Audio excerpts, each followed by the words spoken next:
Hari. So we'll start with the prayers. Om Agyantimirandasya Gyananjana Shalakaya Chakshur Ulmilitam Yena Tasmai Shri Guruve Namaha Shri Chaitanya Manovishtam Stapitam Yena Bhutale Swayam Rupkadamayam Dadati Shapadantikam Vandeham Shri Guruho Shri Yuta Padakamalam Shri Gurun Vaishnavamsha Shri Rupam Sagrajatam Sagana Raghunatham Vitam Tam Sajivam साद्वैतं सावधूतं परिजना सहितं कृष्ण चैतन्य देवं श्री राधा कृष्ण पादान सगना ललिता श्री विशाखामतां स नमो विष्णुपादाय कृष्णप्रेष्ठाय भूतले श्रीमते भक्तिवेदांत स्वामिनिति नामने नमस्ते सारस्वते देवे गौरवाणी प्रचारणे निर्विशेष शून्यवादी पासादेस्तान्ने वाञ्छाकल्पतरुभ्यश्च कृपा सिन्धु एव च पतितानां पावनेभ्यो वैष्णवेभ्यो नमो नमः नमो महावदन्याय कृष्ण प्रेम प्रदायते कृष्णाय कृष्ण चैतन्य नामने गौरच नमः हे कृष्ण करुणा सिंधु दीनबंधु जगत्पते गोप्ता गोपिका कांता राधा कांता नमस्ते तप्त कांचन गौरांगी श्री वृंदावनेश्वरी महानुसुत देवी प्रणमामि हरिप्रिय नीलाचल निवासाय नित्य परमात्मने बलभद्र सुभद्राभ्याम जगन्नाथाय च नमः जय श्री कृष्ण चैतन्य प्रभु नित्यानंद श्री अद्वैत गदाधर श्रीवासादि गौर भक्तवृंद हरे Krishna Krishna Krishna Hare Hare Hare Hare Ram, Ram Hare Ram Ram, Ram Ram Hare Ram, Hare Hare Hare. Hari Hari. So give me a minute, I'll share the PPT.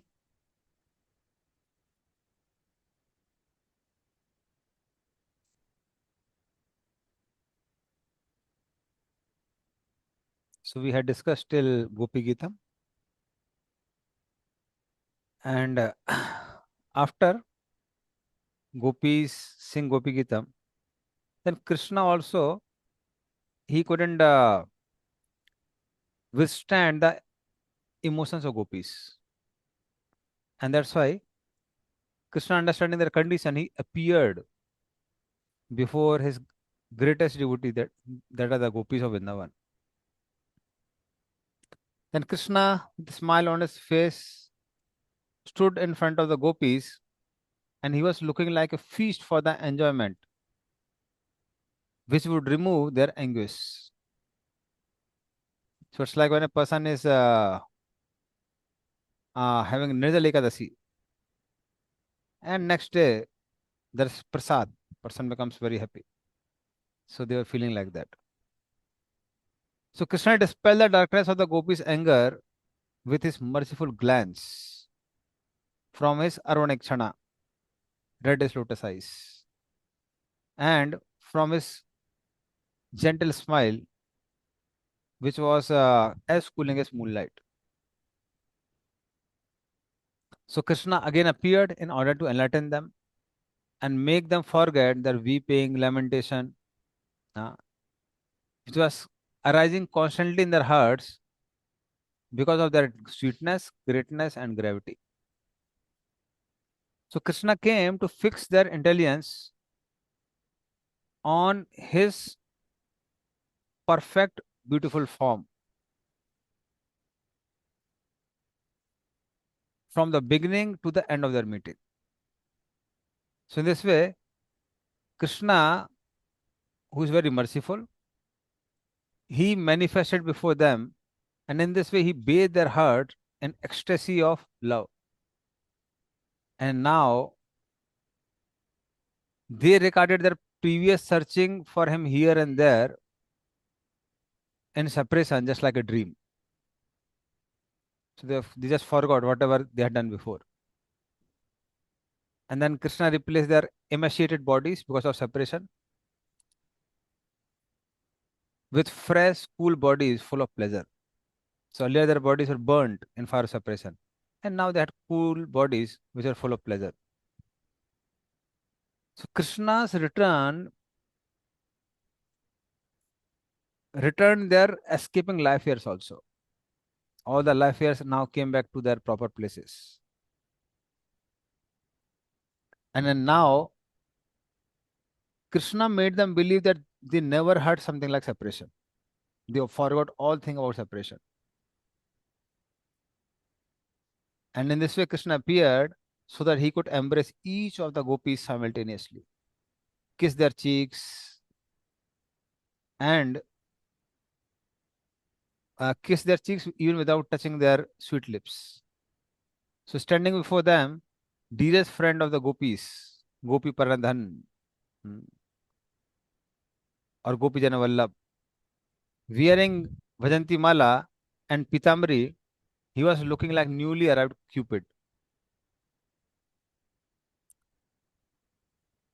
And Krishna didn't arrive from their hearts. Krishna didn't arrive from the forest. Krishna didn't arrive from the earth or from anywhere. He was just there. Earlier, he was not visible, and now he was visible before them. And now you can see in the next slide. Yes. So, out of their affection for him, the gopis stared at him with excited, wide open eyes. All the gopis looked as joyful as night blooming lotuses, as as if there is sudden appearance of full moon. Because night blooming lotuses open up in moonlight.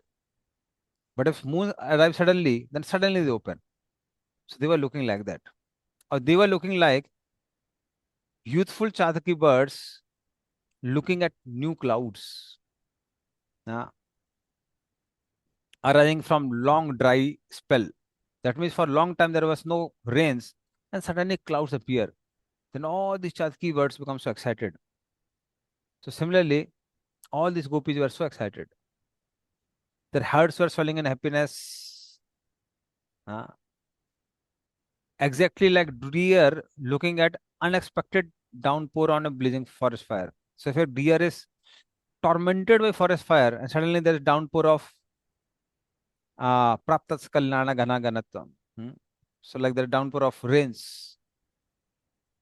So deers become so happy. So similarly, all these gopis were looking so happy.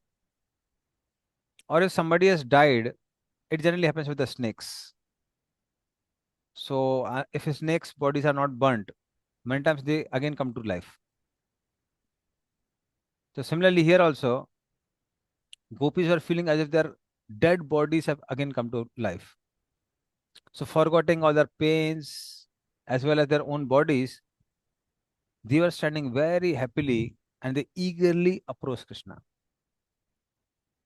So, now they eagerly approach Krishna for pleasure. So, now you can see in the next slide. Yeah. So, one gopi grasped Krishna's lotus hand, another gopi placed uh, another gopi placed his arms on her musk scented shoulders. She kept Krishna's hand on her shoulders. One gopi inclined to service respectfully took his chewed beetle in her hands. So Krishna had chewed some beetles, she took in the hands. So which served as a golden spit-on. Like there is a golden flask, where somebody spits on that. She was looking like that. One leading gopi who was burning with desire put Krishna's lotus feet on her chest, decorated with fresh young leaves of his toes. So the breasts of these gopis were looking like pair of auspicious golden water pots which were announcing the upcoming of Rasa dance. Standing at a distance, one gopi, besides herself with loving anger, bit her beautiful lips and glared at Krishna with frowning eyebrows. And Vishwanath Chaki Thakur in his purport say that she is Radharani. So she was angry. She was saying, "Oh, why did he disappear?" So while casting glances from her reddened eyes smeared with kajal, it seemed as if she sought arrows, and these arrows had poison or pride on it on the tips. So in this way, she was shooting arrows from the glands. Another gopi with unblinking eyes drank the honey of Krishna's lotus face. But after relishing its sweetness, she didn't feel satiated. Hmm. Na hi vrittam pidina desa sriyo dhamangam achyutam. Hmm. So this is about Dwarkavasis. So every day they would look at Krishna's beauty, but they would feel we are not satiated. So similarly, gopis also didn't feel satiated. So only when Krishna looked into her eyes, she was satisfied. So she was looking at Krishna, drinking his beauty, expecting for his reciprocation. And when Krishna reciprocated, she was satisfied. One married gopi took Krishna through aperture of her eyes, placed him in the temple of her heart, and then fearing that Krishna may not disappear again, he may run away, she closed her eyes, which were like closing of the doors of the temple, closing the doors of the temple so that deities don't run away. Like in Bake Bihari temple, they close the curtain every few minutes so that deities don't run away. So now, because she had Krishna in her heart, she was in ecstasy. Her bodily hairs were standing on the end, and she was continuously embracing Krishna within her heart. Then you can see the next slide. Yeah, it's another gopi. So, seeing Krishna in front of her, one gopi who was looking like a golden flower bud felt bashful, and she placed her hands down at her sides, and then she shook and stretched her body, as you can see in the painting in the slide. Then one gopi became agitated upon beholding pleasing form of Cupid personified, mm, Mother Mohan, standing at a distance. And then her pride took the form of champak bow, which aimed at Krishna.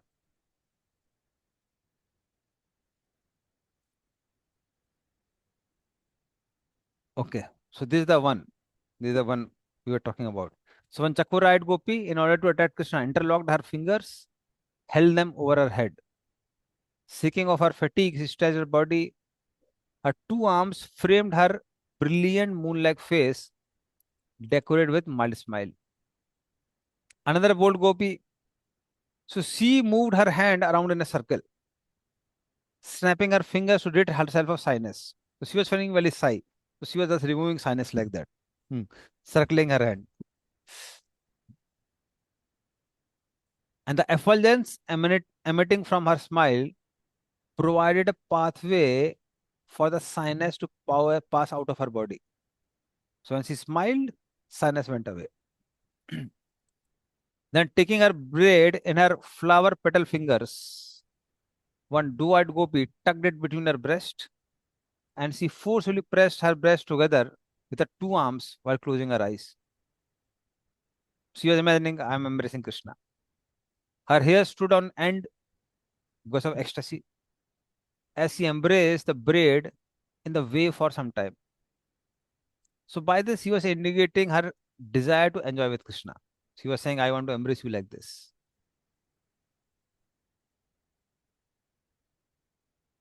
And now you can see the next slide. Okay, this was the okay, this was the interlocking one. Okay, okay. One who interlocked. Now the next one. Yes.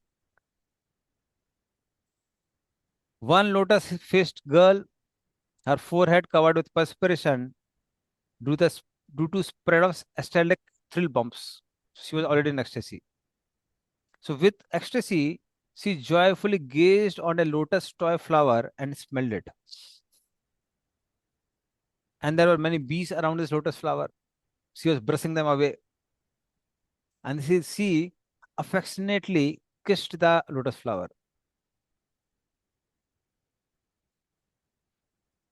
And in this way, she was expressing her desire to kiss Krishna. So this gopi reveals the wonder, the pretense of remorse in the competition between rivals, and the request to kiss the Lord that Madhur Ras generates. So basically, she was requesting to kiss the Lord because she wanted to kiss lotus like Krishna. Then you can see the next slide. Yeah. So one chakora-eyed gopi held the shoulder of her friend with her arm while casting a sidelong glance at the face of her beloved, that's Krishna.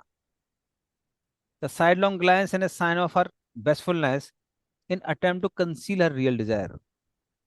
So holding the gopi's shoulder reveals her desire to embrace Krishna. So she was embracing, trying to embrace that gopi and come near to this gopi, and she was indicating to Krishna, I want to come near you like this. And now you can see in the next slide. Yeah.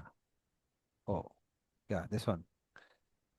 So one gopi undid her hair, again rewound it, and while her glistening golden bangles shimmered sweetly. So she loosened her hairs, again bound it. In bewilderment, she thought her anger was hiding in her bound up hairs.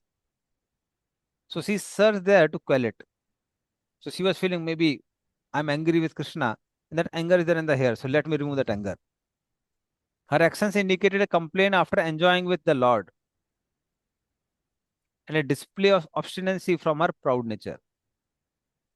So basically, she was indicating somehow I'm trying to get rid of anger, which was bound in my hairs. I'm trying to get rid of that anger. So that means I was angry. I was angry because you disappeared. Uh, then you can see the next slide. So another gopi, she was putting her little finger in her left ear and scratching it while shaking her left arm. And the jingling noise from her bengal sounded like a victory cry in the battle of love. So, so she was like shaking her hand and saying, "Oh, finally I have won. I got Krishna back." One thin gopi, her bangles tingling, aimlessly twirled a delicate lotus with her right hand. She was twirling lotus like this. It appeared to be a giant whirlpool in the river of fresh beauty. So, like whirlpools are formed like this. She was twirling like that. Whose sound announced victory in the battle of love. So, due to bliss from intense desire and ecstatic anger arising from discovering Krishna's deceit. So, anger was because Krishna has cheated them. See, he didn't cheat in the sense that he went away. So, one gopi moistened all over with perspiration. So, out of her anger, she was perspiring. As he trembled in the wind, the edge of her upper garment swayed back and forth. So, she was trembling and the upper garment was going up and down. So in this way, she was looking like personified flag of victory in the battle of love. So after army becomes victorious, they hoist their flag and the flag moves here and there. Similarly, her garments are moving like that. Now you can see in the next slide. Yeah. So one skillful gopi laughed loudly in order to catch Krishna's attention. So that's Krishna looks at her. Why is he laughing so loudly? It denied like a shower of flowers from creeper of desire growing within her. So there were desires within her to enjoy Sringaras. Hmm. So which had fallen down due to force of the tempest of longing. So her longing for Krishna was like a tempest. And the creeper of desire in her heart had flowers. The flowers with the flowers of Madhuras. But now they were moving in the tempest of longing. Now you can see in the next slide. Yeah. So simply by seeing Krishna, one very young doe-eyed gopi cried profusely. She was crying like anything. So it seemed her mind was speaking. Oh eyes, you have seen Krishna. The other senses such as ears are not deriving such bliss. So I consider you very fortunate. So ears are not able to hear Krishna, but eyes are able to see Krishna. Then her mind, melting in love, pressed the two eyes of Krishna firmly in her embrace. That means within her two eyes, she embraced Krishna. causing her eyes to overflow with tears. So, because she was embracing Krishna with her eyes, she went in ecstasy. The tears were welling from the eyes. One gopi, when she looked at Krishna out of ecstasy, she became stunned and she became like a golden statue. She defeated Krishna by having more good qualities than the best of the lovers in three worlds. Because such ecstasy is not possible in the world.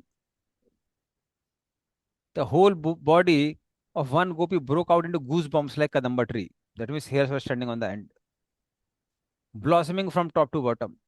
It seemed as if arrows of Cupid that had entered her heart due to separation from Krishna, Viraha, were extracted by a special mystic jewel known as Krishna's kiss.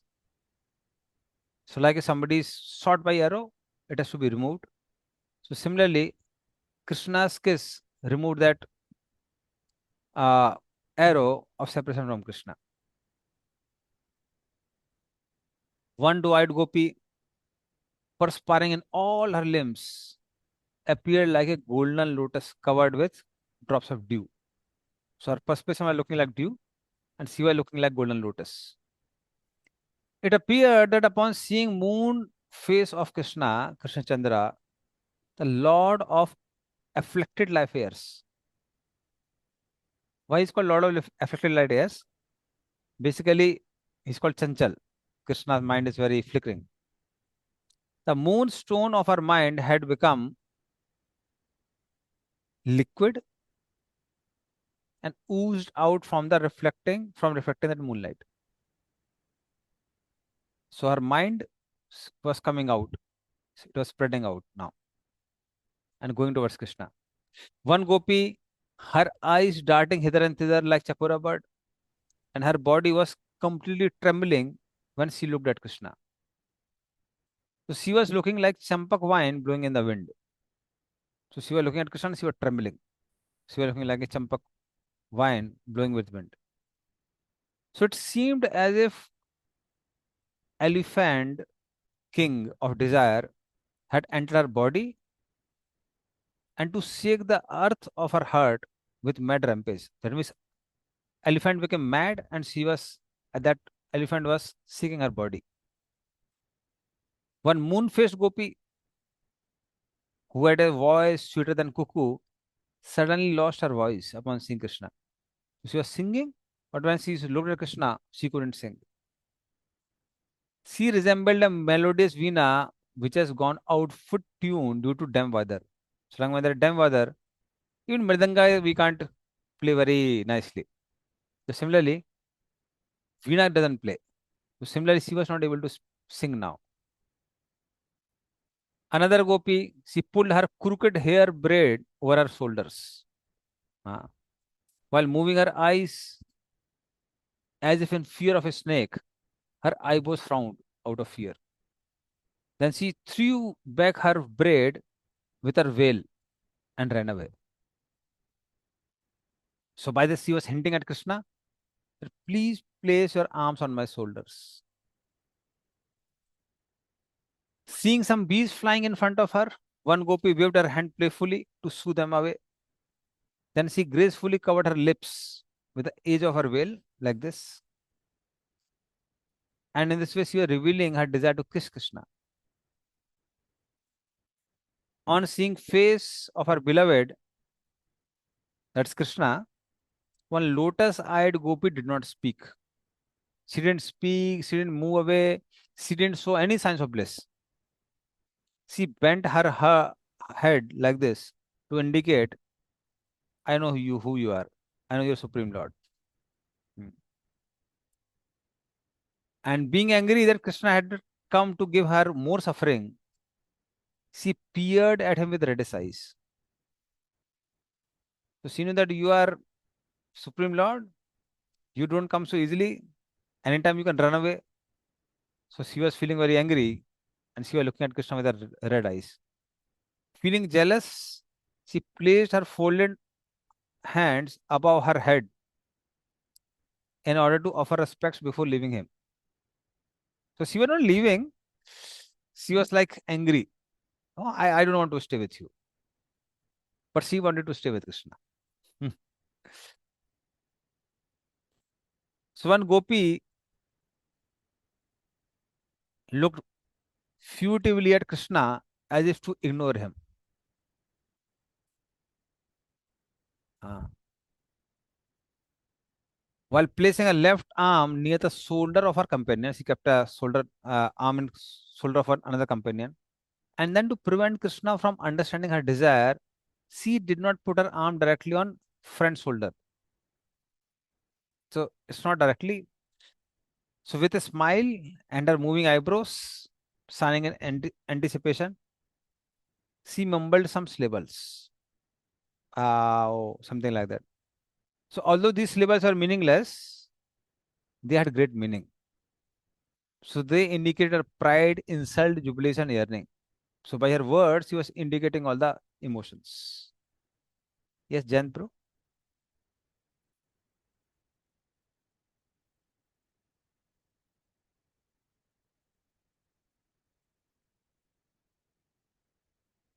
हाँ, हर किसी Jan bro, you have hand raise.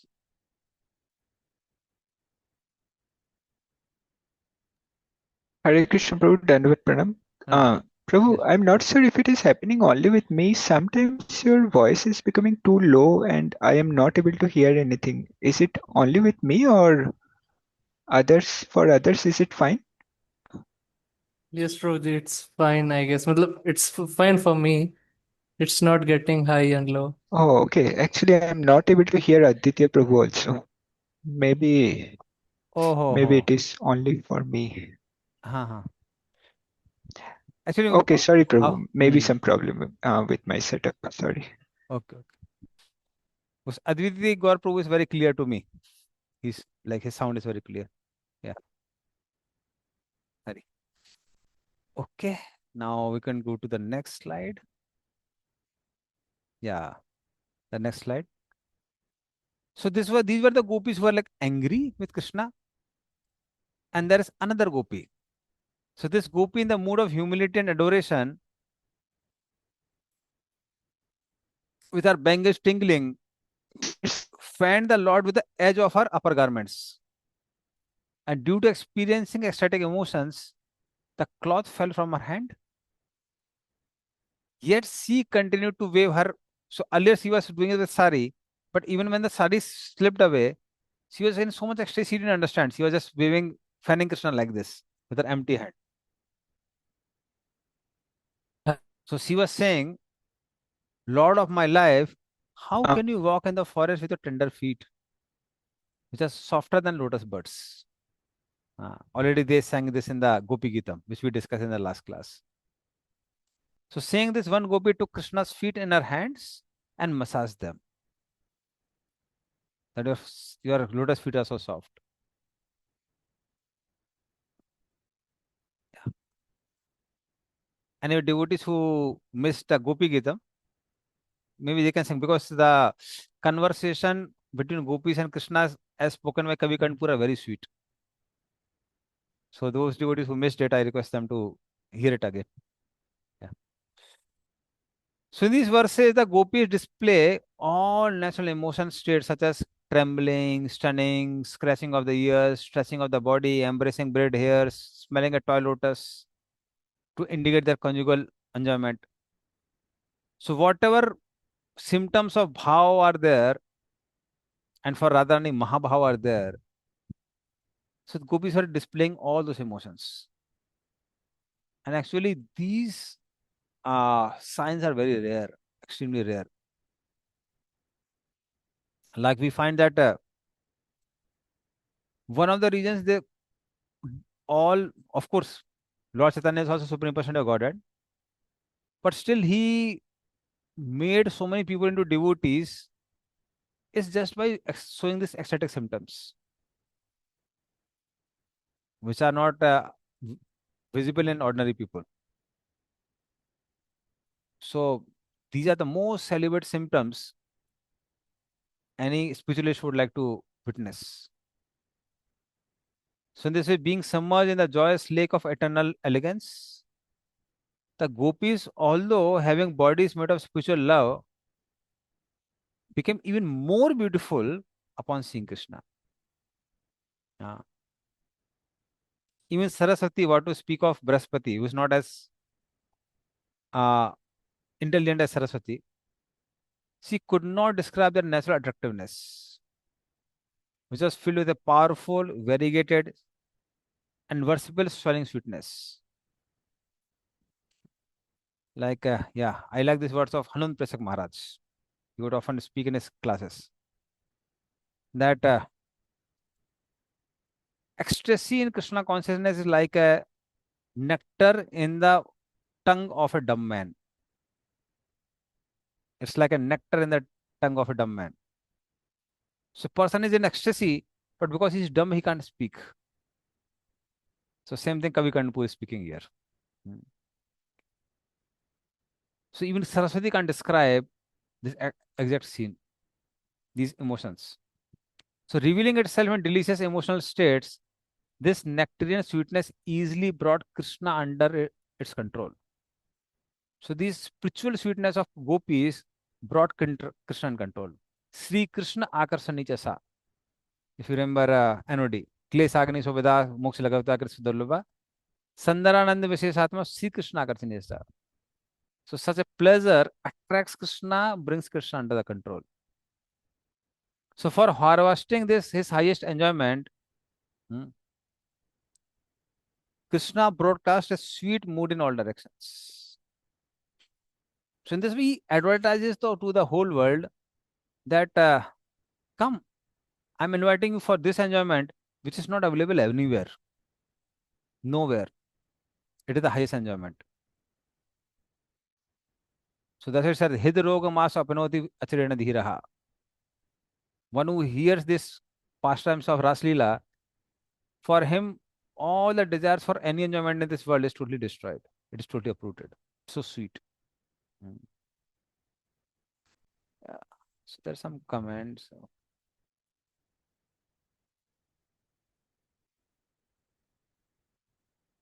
Yes. Now we can go to the next slide. Oh, yeah, this one. Okay. So then Krishna, who's the crest jewel of all lovers, now he arrived on the banks of Yamuna. So the pleasurable sparkling sands and streams of soothing moonlight, they were they gave the brilliance of liquid silver, as you can see here also. Somehow Gemini made it very nicely, looking like liquid silver. And it provided the perfect setting. The bees were humming in gentle tunes. The soft southern breeze taught the blue and red lotuses how to dance.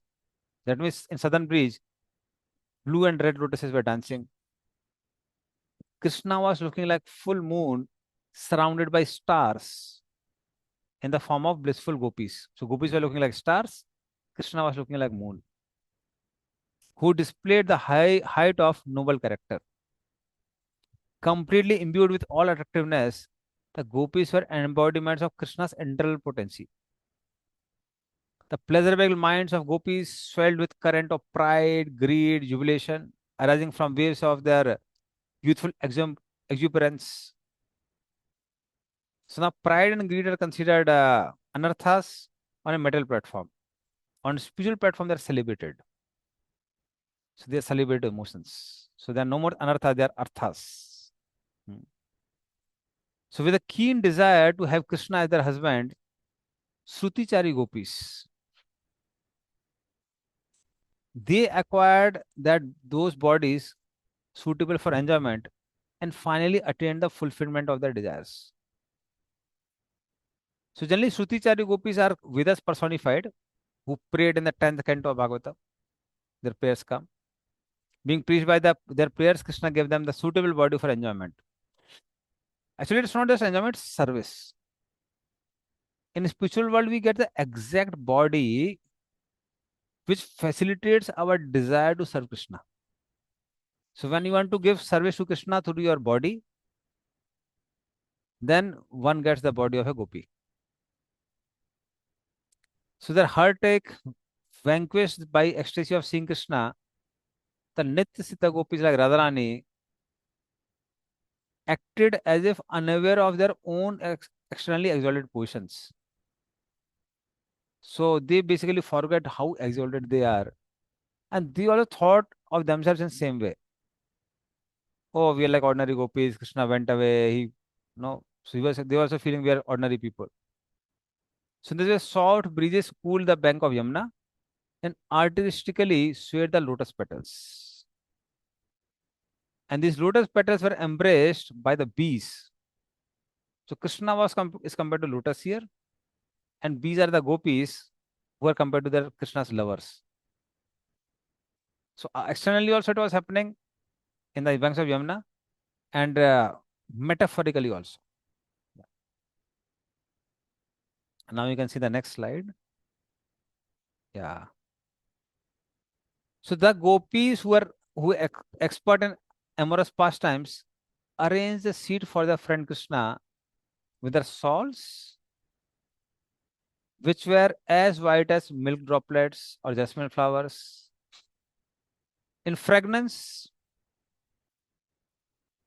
they were like kumkum powder, which had fallen from their breast. And while smiling gently, they said to Krishna, Krishna, please come and sit here, or let us sit here.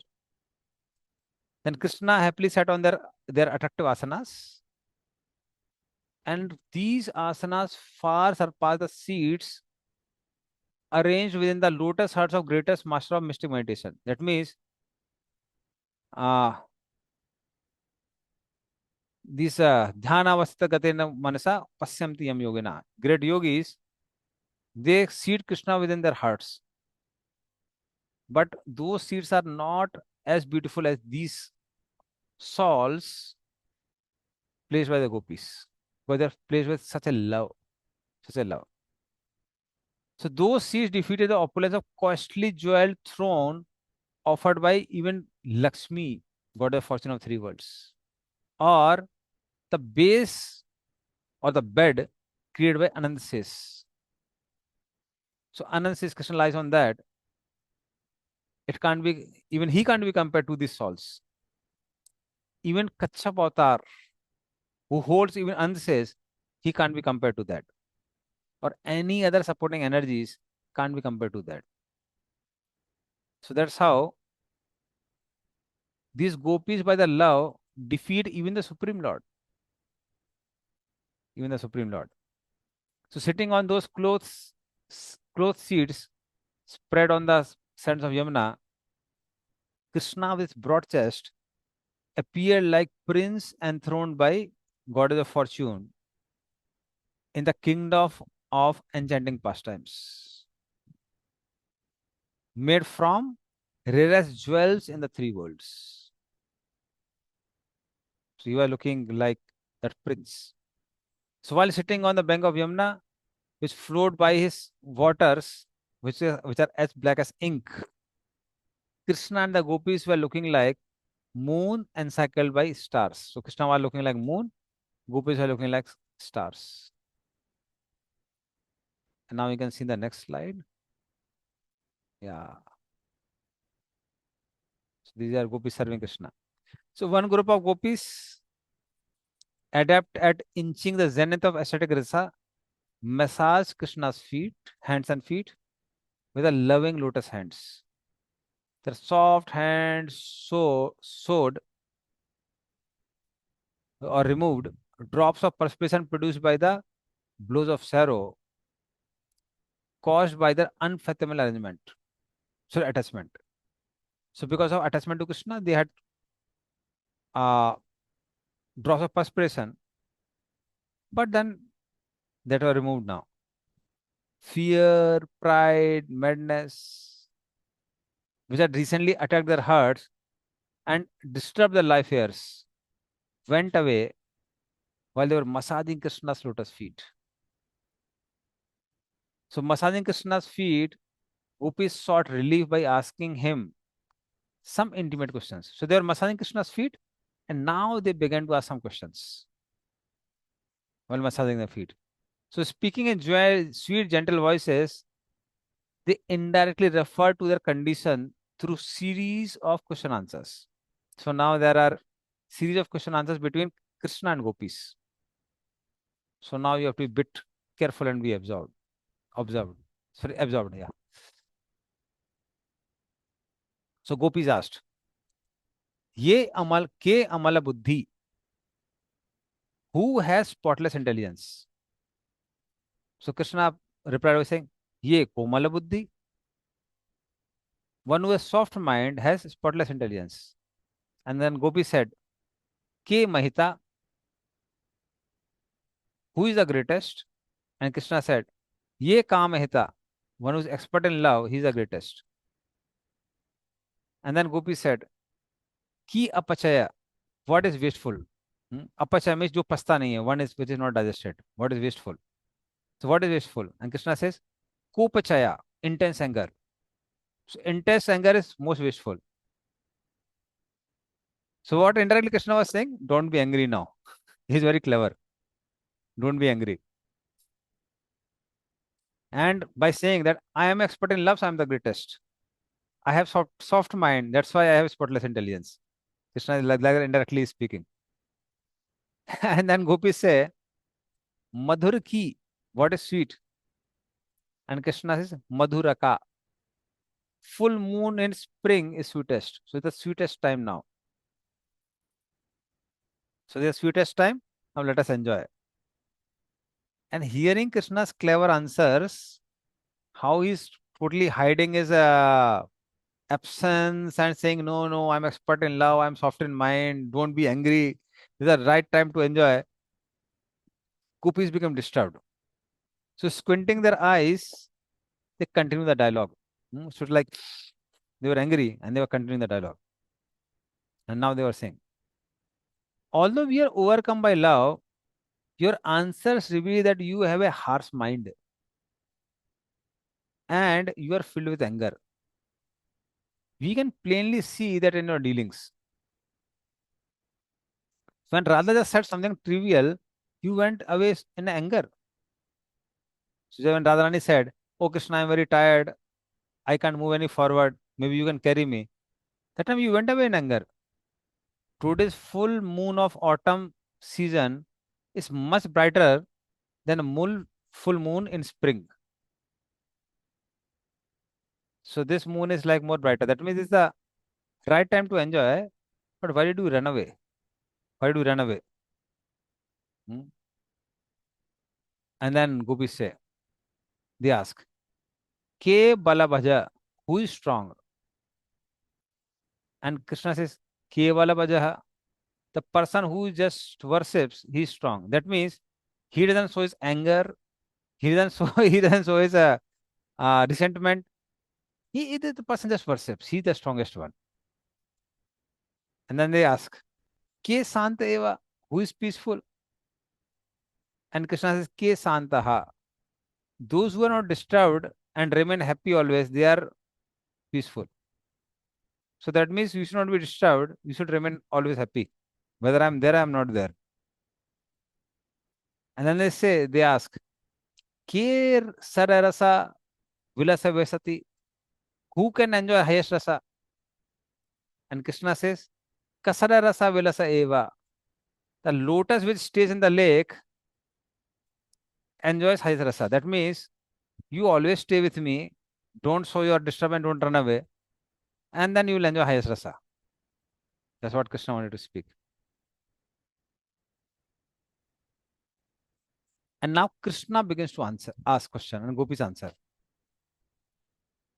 Krishna asks, who is to be worshipped? Gopis say, he who is filled with rasa should be worshipped.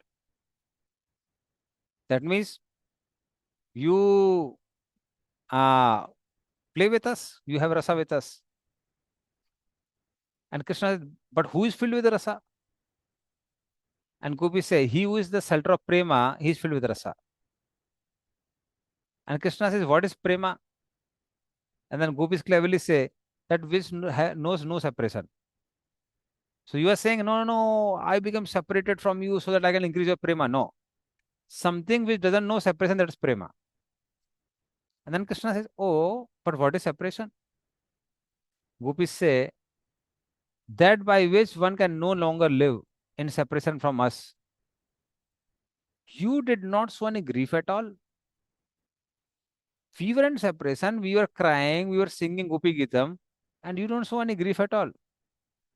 Therefore, you must be without prema. Because you are without prema, you are without rasa, the previous ones. So you don't feel any separation, the previous question. That's why you don't have prema, the previous one.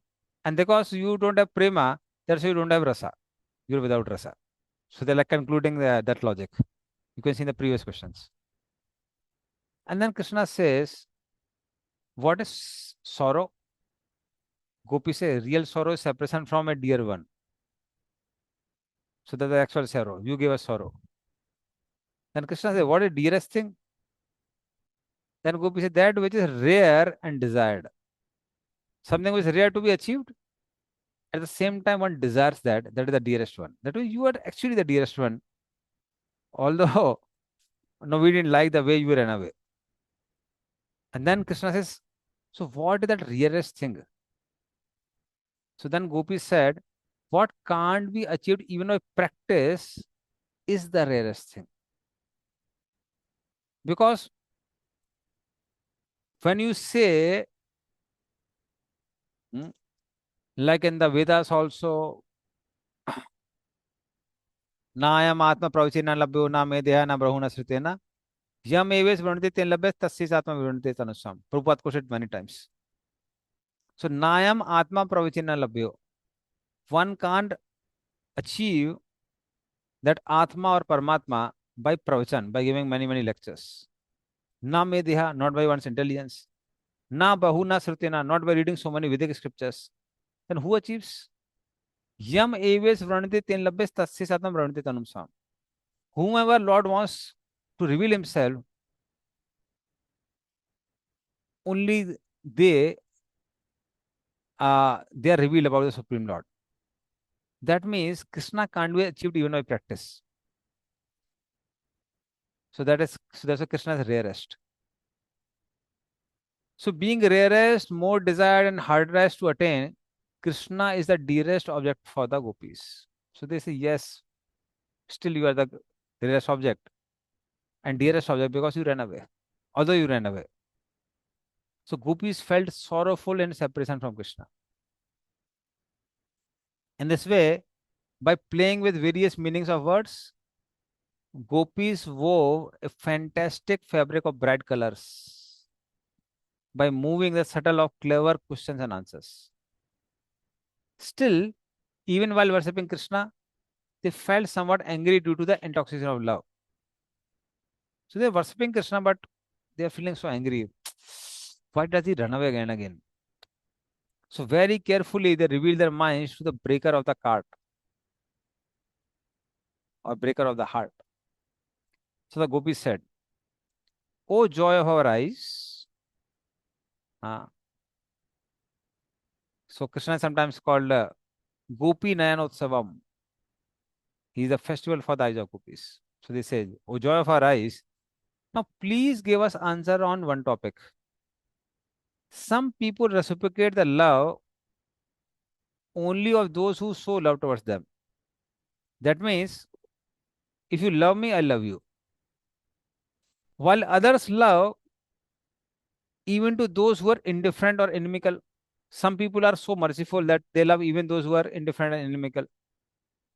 Yet, there are some people who don't show love towards anyone.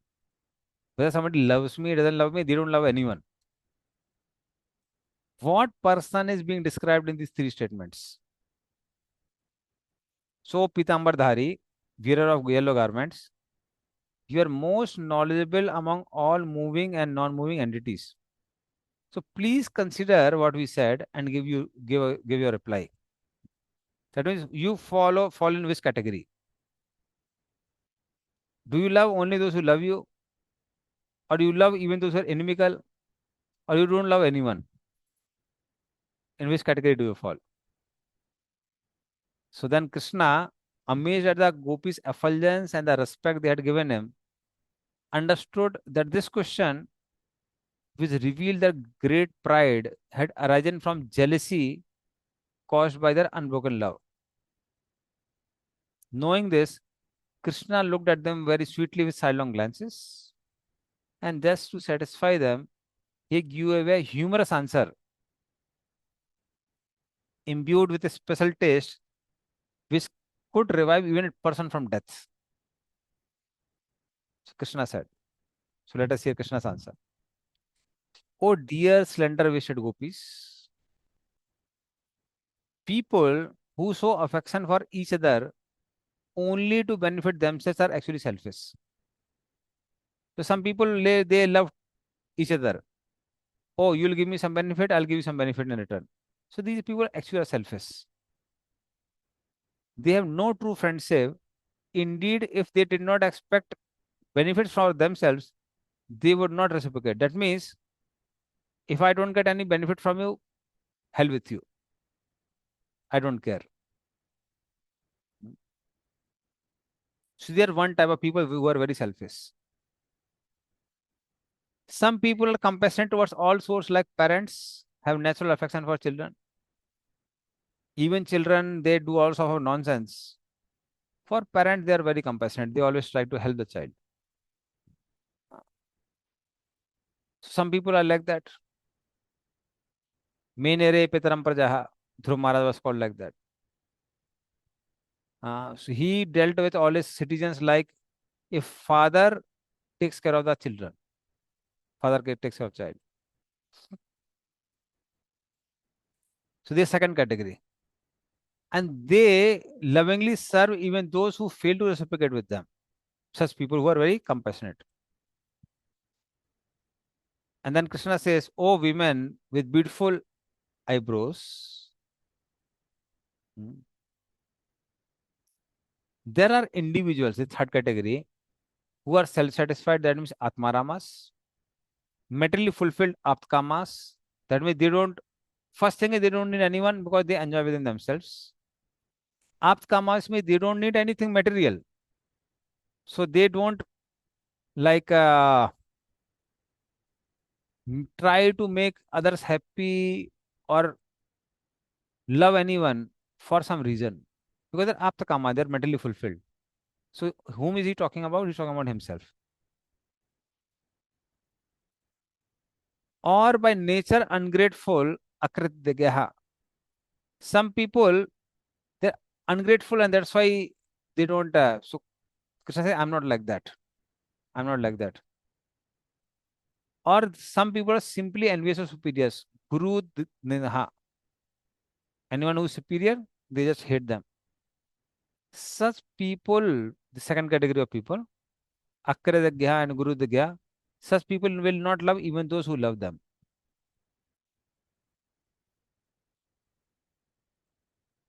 So now what Krishna managed to see, and then he laughed.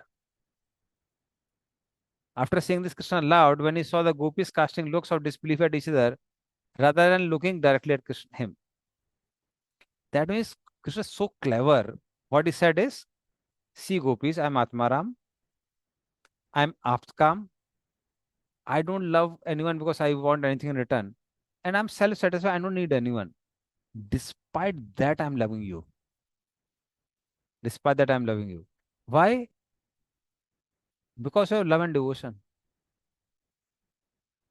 So in this way, it's like it's like in a play of word. You want to say that my love is really selfless because I don't need any love. I am self-satisfied. So now gopis are looking at themselves, each other. Now you can see in the next slide. Yeah. Gopi said, my God, what type of answer is he giving? He's speaking so many things indirectly. So then Krishna said, oh, greatly intelligent ones, filled with pure friendship, what kind of upside down questions are you asking me? Ah, Teda meda. What are the upside down questions you are asking? I can't have offended anyone by my answers. I didn't offend any one of you by my answers. Or do I do gopis? Because I don't immediately reciprocate with the affection of those who worship me. Nor do I show compassion to those who are indifferent. So I don't immediately reciprocate the affection of those who worship me, nor do I show compassion to those who are indifferent. That means they don't have nothing to do with me. I don't say show compassion to them. So that's why your first two clever questions. There's some people who are ungrateful. Like if you see the first two questions of gopis. So first category they said is some people love only those who love them, and the second category of people who love even those who are indifferent, and there are some people who don't love anyone. So Krishna says, no, these they don't apply to me. Uh, because as far as you are saying that some people are compassionate to everyone, actually I'm not compassionate to those who are indifferent. And he gives the example of Paramatma actually. That means it's Paramatma. Like Paramatma is there. Paramatma is Uptasta, Anumanta, Bharta, Bhokta, Maheshwara. Many times even devotees ask question, why Lord doesn't speak when he's seeing something is going wrong? Because people who come to this world, they don't want Lord to interrupt in their enjoyment. Lord doesn't interrupt. He just facilitates their enjoyment. Uh, So he says that I'm not the second one who's compassionate to everyone. I'm not the first one who uh, reciprocate with those from whom they want some benefit. That means just because somebody is worshipping me, I don't immediately reciprocate with them. If I reciprocate with them, that means I I am expecting worship, but I don't expect worship. That's why I don't immediately reciprocate with them. So that's why I don't fall in these two categories. So I hope devotee is clear with that. These two categories. And then Krishna says, I am also situated beyond the four types of people given in my answer to your third question. So all those type of people Krishna was saying. Yeah. So anyway, so he says that I'm not like them also. I am not Atma Rami, completely satisfied and absorbed in meditation, for I have been attracted by your tedious conversation. See, just now what he was saying is, I enjoy in myself and I uh, don't have any material lack. That means I have everything material. And now Krishna said, no, Gopis, actually the reality is, earlier he was laughing, he was joking with them, but he's serious now. He's saying, actually, I'm not Atmaram. I'm not self-satisfied. I'm not absorbed in meditation because I am being attracted by piteous conversations. So whatever conversation you are doing, I'm attracted by that. Because of this, I am also not aptakami. Aptakami means free from desires. Why? I have desires to enjoy with all of you. So I have desires. I'm not like free from desires, and that's why I don't care. No, it's not like that. Actually, this is very much attractive to the devotees. Like sometimes, even for me, when I would hear in the class and devotees would too much elaborate in lines like, as far as Krishna is concerned, he doesn't give love so easily because he doesn't want to be bound. So then I would feel that that means Krishna doesn't love us. So they would look very harsh. But Krishna is saying, no, I'm not like that. I'm not free from any desires. I have desires to enjoy with all of you, reciprocate with all of you. So he's not like Paramatma who doesn't care. He has desires to love his devotee, care for his devotees. And that's exactly the people we want. Uh, anyway, one more point I will just catch up on.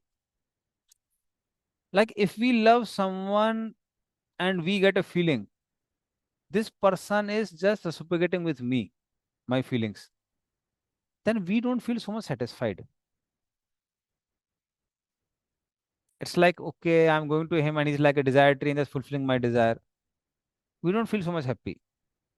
We feel happy when we feel somehow I'm able to do something for that person, or in some way I am fulfilling that person's desires. So that person says, oh, I had a strong desire for you, you did for this for me, I'm so happy. That touches the heart. Not that anyway I don't need anything, you just came and did some seva, very good, very good, very nice. Ultimately it was for your benefit only, I didn't get any benefit from what you did.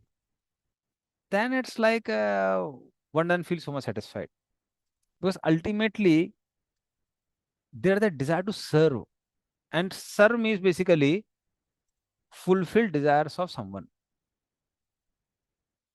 So if we portray the Lord by saying that Krishna doesn't need anything from us, Krishna doesn't want our love, then we feel okay, or Krishna just reciprocates with our love, that doesn't touch the heart so much. What touches the heart is Krishna desires our love. Krishna is longing for us. So those were they actually touch us. Oh, he's longing for us. If he's longing for us, let us go to him. And then what Krishna is saying the same thing. He said, not, I'm not Apskami. I'm not free from desires. I have desires. I have desires to accept your love. And that is how Krishna, by his words, was actually touching the heart of gopis. Because this touches the heart.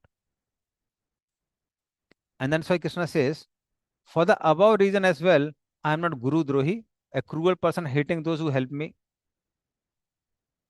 No. So I'm not a cruel person who hates those who help me. I'm not such an extent. For this reason too, I'm not a akritagya, an ungrateful person. I'm not ungrateful. I'm grateful to whatever you did for me. I'm grateful for your love, what you have for me. And then Krishna says, if you want to know why I did not respond to you when you worshipped me, then please listen attentively to my answer and hold it in your heart forever. I don't immediately respond or show myself to those who worship me because I want to intensify the loving attachment for me. So, in order to intensify the love, I don't immediately reciprocate. So, when I don't immediately reciprocate, they become absorbed in remembering me, just like a poor man who has gained some wealth and then lost it, can't think of anything else. So, somebody suddenly gets a, he's very poor and he gets a diamond and he loses a diamond. Now he becomes mad to search for the diamond. So, Krishna is very clever, he does the same thing. What he does is, he appears in the front of devotees, he gives some taste, and then he runs away. And when he runs away, then a devotee runs to search for him. Where is Krishna? Where is Krishna? And in this way, the love of the devotee for Krishna increases. And that love is actually the wealth of any living entity. Now, if you see in Sadhaka's life also, I don't want to be very philosophical now, but okay, at least this, this thing I can speak. So in Sadhaka's life also, we can see Krishna does the same thing when he appears as a holy name also. So at least I have heard from who all the devotees, whomever I ask this question. Initial days when somebody chants, it's like a free gift. So much bliss comes. Then after some time, one has to put effort to get the bliss. So that's how Krishna is so clever. Initially, he gives free sample. Because if he doesn't give free sample, nobody would pick up chanting. But after a few days, then we hear that no, you're not getting this because you have 10 offenses. Okay, we'll get rid of 10 offenses. Why? We want to get the same bliss which we had before. Then devotees are ready to sacrifice anything to get same bliss. And then after some time also, like now also I can say, bliss is there, but I have to put effort. I know I have to put effort, but that bliss is the driving force. Okay, I want to blissful in chanting, I have to put effort now. What to do? So Krishna is very clever. Okay, now coming back to his answers. And then Krishna says, as the lotus flowers do not fade in the sunlight, gopis did not wither in the presence of Krishna's statements. Okay, so gopis didn't wither. Being bound in love by wearer of flower garland, one who wears Vajanti Mala, the lotus-eyed gopis with pure faces just stood there without revealing a speck of their heart's pain. So the way their hearts were pained didn't reveal anything. And then Krishna continued. He said, what we have spoken is for the ordinary person. It does not apply to you who are worshipable by all. Krishna was saying that ungrateful, grateful, this, that. He said this is for ordinary people. But gopis, you are not ordinary. You are actually worshipable by all the people. One who has already achieved the supreme limit of perfection cannot possibly go further. So if there is something to improve, you can improve. But actually, you have achieved limit of perfection. What can you improve? So that means Krishna was saying, I said I disappeared just to increase love, but actually you have already have the highest love. So this Krishna says there is no one superior to the supreme person of Godhead, and there is no love greater than yours. So Krishna himself says that gopis are the best devotees. So there's no doubt about it. So when Krishna says, "Oh, do-eyed gopis," just as rock candy, the finest product from processing sugarcane juice. Similarly, can there be anything higher than the attraction that you have attained for me? You are the epitome. So though separate from your vision, I always remain with you. So that means I didn't run away from you because in order to increase your love, you already had highest love. Actually, I was always there with you. If that had not been so, then your life fears which desire to leave your bodies would not have been appeased. So the very fact you are living is because I had entered in your heart. And then Krishna says, I did a mistake by disappearing. So he says, please excuse whatever faults I have committed by acting too boldly. If sometimes the clouds don't serve the lightning, that means clouds appear without lightning. Does that mean that lightning will disrespect the cloud? Huh? Sometimes obstacle created by love produce a new, more favorable situation for the beloved. So though the intense heat of the sun produces sweat, the lotuses still feel blissful by the same heat. So that means Krishna, what he's saying is, I just wanted to create a different taste in our love making, and that is why I disappeared. So Krishna delivered a dexterous display of words simply to cover his own defeat. So that means Krishna was indirectly saying, I did a mistake. I did a mistake. I did a mistake. But still, you can't give me up. Like lightning can't give up clouds, even clouds appear without lightning. Simply, you can't give me up. It's not possible. So don't say that I did a mistake, that's why you'll give me up. You can't give me up. So this is Krishna was trying to cover by this argument or that argument, and then finally said, I did a mistake.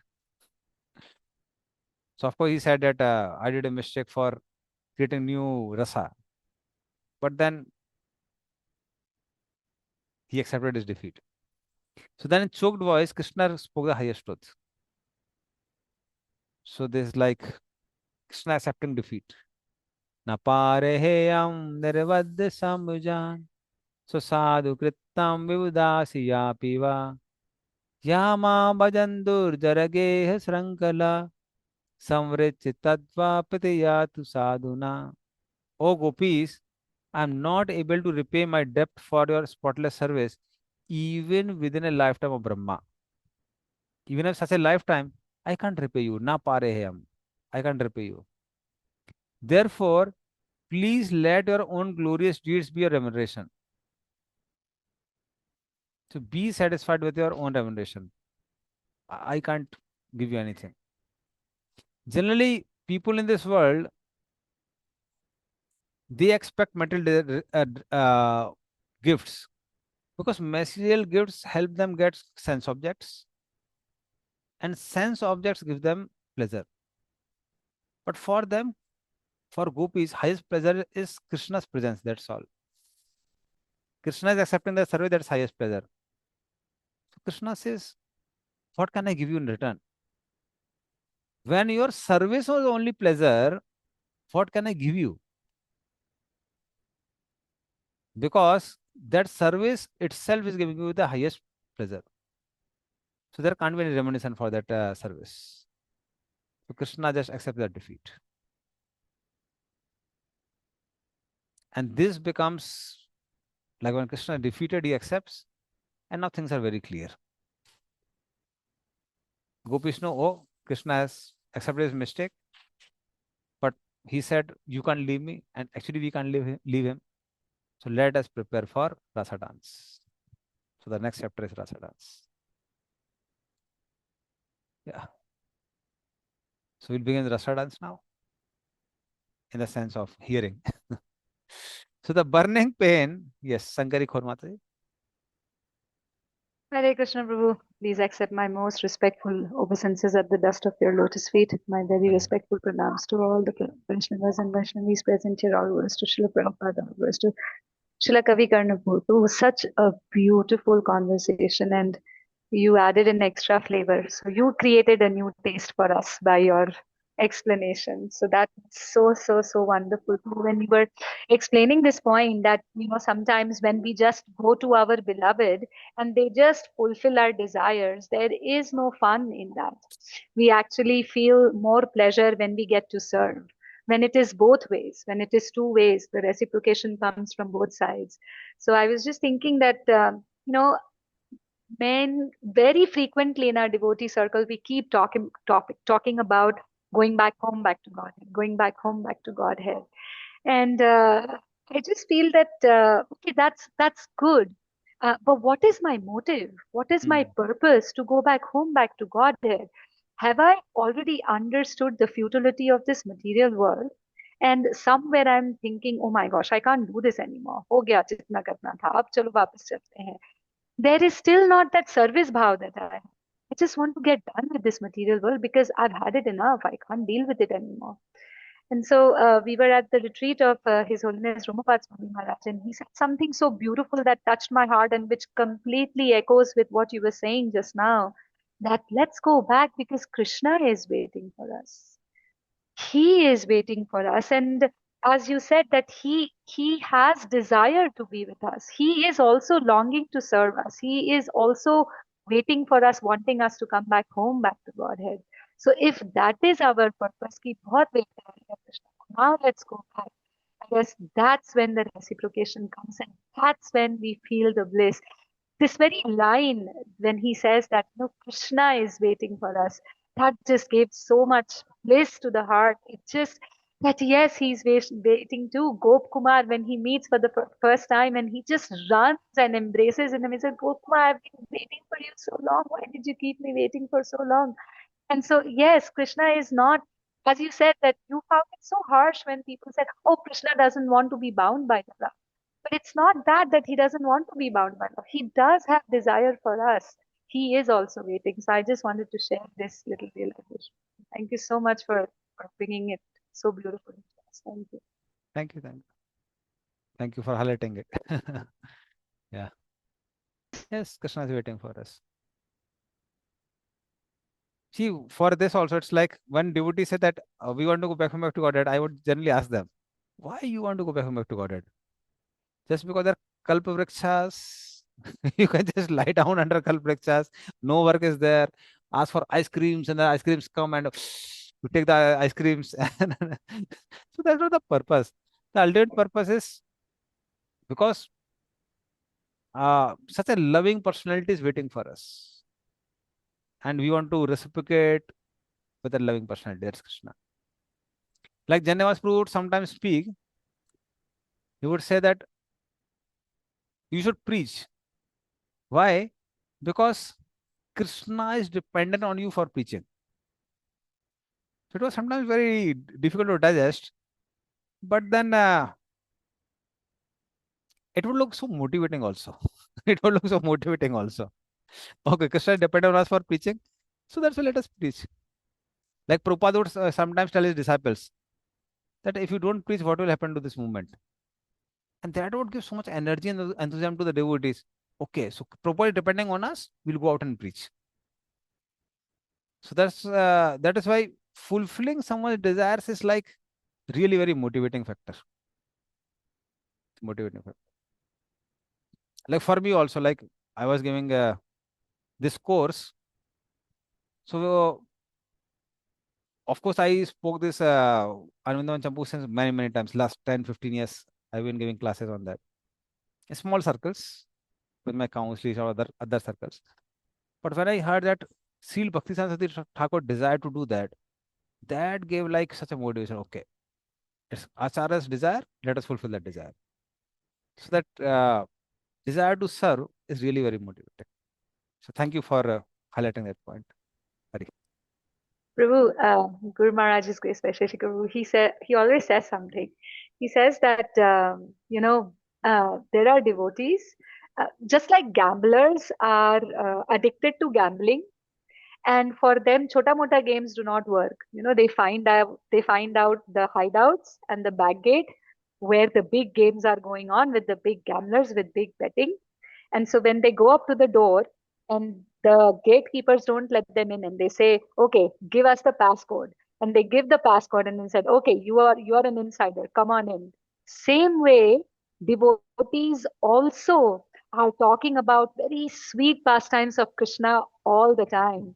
All you need to do is find out where they are doing it. So Prabhu, please share the passcode with us so that we can also say that passcode and get into your classes wherever you are doing.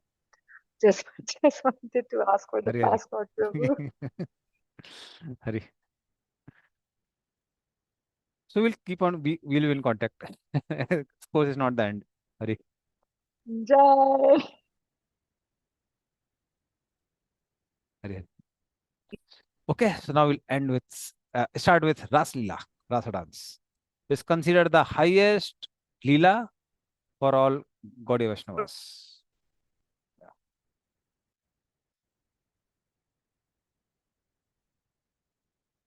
So Rasa dance. So burning pain in the heart of those fortunate Yes, gopis who were the very life of Krishna had now been extinguished. So earlier they were feeling so pained, but Krishna by his clever words, accepting his defeat, being indebted to the gopis, now all their grievances were extinguished. And now if you see in the next slide,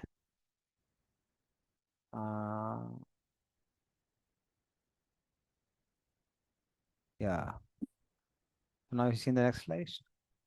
Taking to heart gentle nectarine words flowing from full moon of Krishna Chandra, gopis went almost mad.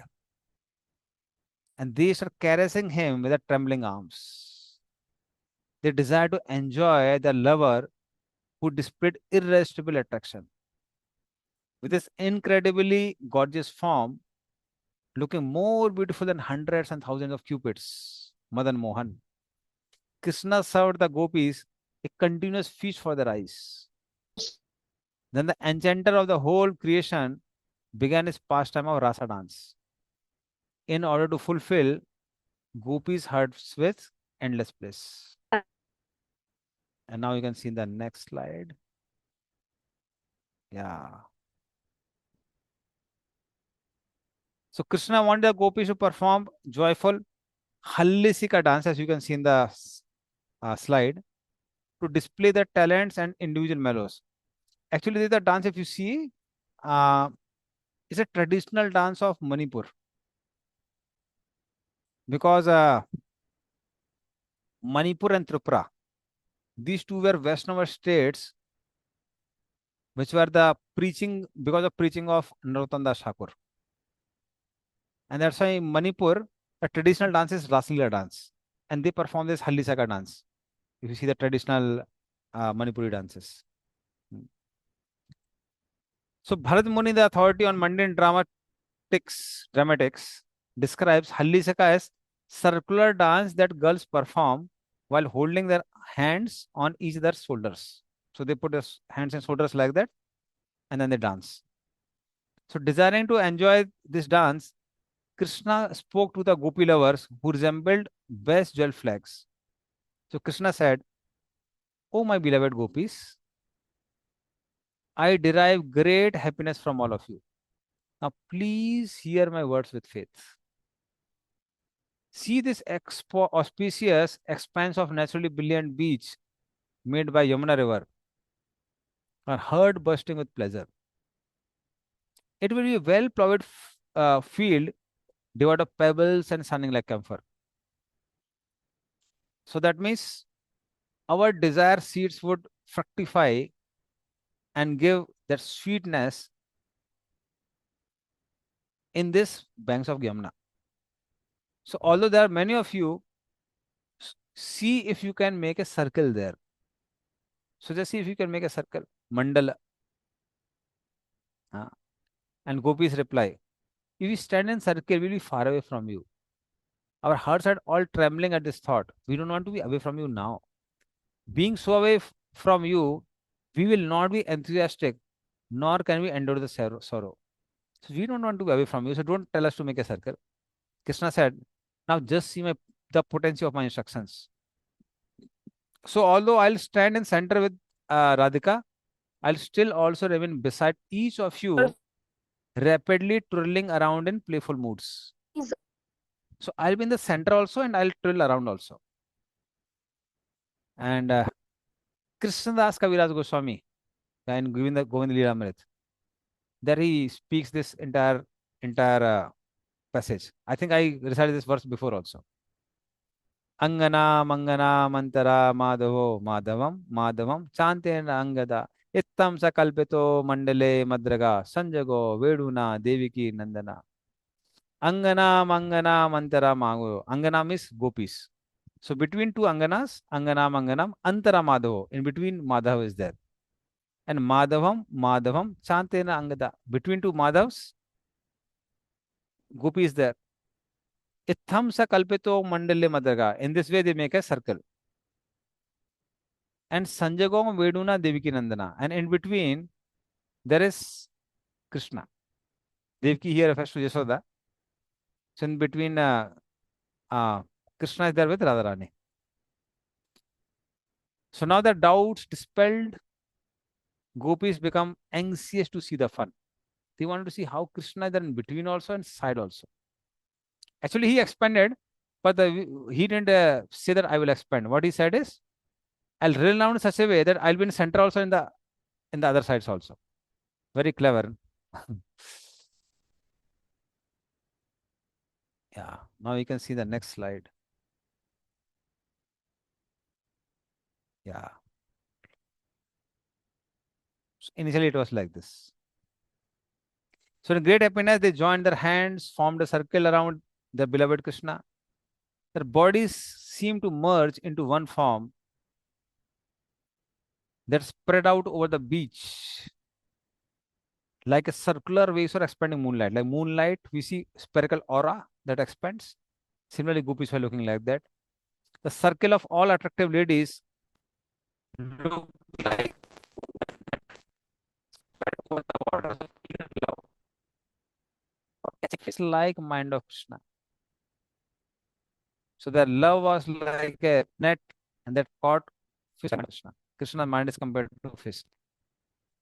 So with the bait of their tubi fruits. Tubi fruits. Okay. It's referring to their breast. So the rasas resembled a fortress of moonlight, topped by black flags of swing brides.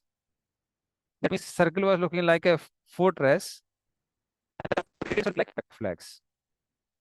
Decorated with golden pots simmering in front of their full faces. Yeah. Yes, Aditi Gorpo. Hey Krishna Prabhuji, I don't know if it's mine or not, but your voice is cracking. Okay, is it for everyone? Prabhu, it did crack in between, but now you're stable. Okay. Actually, for me also, when your voice it's cracking, I don't know. To me, my side also, I don't understand. So what? Okay, now it's okay. So it cracks for everyone. Then devotees can just let me know. So in It's Yeah, that Prabhu, case, it's cracking little all the way. unstable. Yes, Prabhu, now it's unstable again. You're freezing also in between. Like right now, your video is frozen. so is it okay if I'll close my video and continue speaking? Is that okay? So that Yes, I can. Prabhuji, please. We can try that, Prabhu, yes. Okay. Because we have to see from our ears, right? Yeah, yeah. Okay. Is it okay? Is it better now? It's the Yeah, same, Prabhuji. it's the Still same. same, Prabhu. Looks like there's a storm going on. You're trying to speak through the storm. Okay, okay. So what can be done? Maybe what It I'll do sounds is, stable now, Prabhu. It sounds stable now. We can continue, Prabhu. okay. So hopefully, see if it's stopping again, what I'll do is, in that case, I'll stop the slide also. Whenever there's change in slide, I'll display it again. Maybe that will save more data. Yes, Prabhuji. Okay. Okay. So the rasa circle were looking like fortress. The braids of the gopis were looking like black flags. And they were decorated with golden pots simmering in reflection of their full moon faces. Yeah. The rasa circle looked like a huge earring. Like earring is sometimes circular. Ladies which they wear circular earrings. Decorating the ear of goddess of earth. Or it was looking like golden bracelet of Manasattar lake surrounding Sumeru. So if there is a big lake, Manasattar lake is there around Sumeru. They were looking like that. So Krishna was looking like Sumeru and gopis were looking like that bracelet.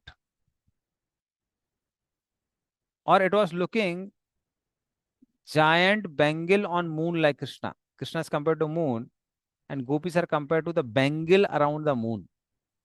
So they were looking like that.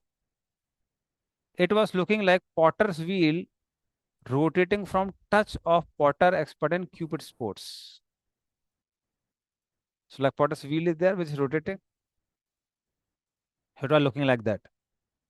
Or it appeared like a circular grove of interlocked golden desire creepers. So gopis were looking like desire creepers which are interlocked and they were decorated with few drops of perspiration springing up instantaneously without any seed on the camphor dust beach beside Yamuna. Hmm. So as literature is decorated with essays called Sarvato Bhadra. Sarvato Bhadra means everything is fine. All forms of auspiciousness and happiness ornamented this dance. That means everything in the dance was auspicious and filled with happiness. So like skillful poetry that can be read forward and backward. Like there are certain some devotees sent me some poetries which can be read forward and backward also. Yeah. The rasa dance sometimes went on one side, left to right, and then sometimes right to left. So gopis would move sometimes in clockwise direction, sometimes in anti-clockwise direction. As poetry is marked with equal flowing syllables, the dance progressed with balanced steps and no stumbling. So they were dancing very beautifully in balanced steps. Nobody was stumbling. As written, poetry written in both local and Sanskrit languages, various statements and counter statements punctuate the dance. So if there are some Sanskrit words in between and then there is some poetry in local language, Similarly, there were some punctuation of the dance. As poetry is ornamented with puns, which compress two meanings in one sound. Tide embraces ornament in the circular circle. So all the gopis were so much tightly embracing, it was looking like that. Poetry ornamented with puns. As poetry is adorned in alliteration. Similarly, during the dance, the gopis wore suitable clothing to accent- accentuate the various movements of their hands and feet.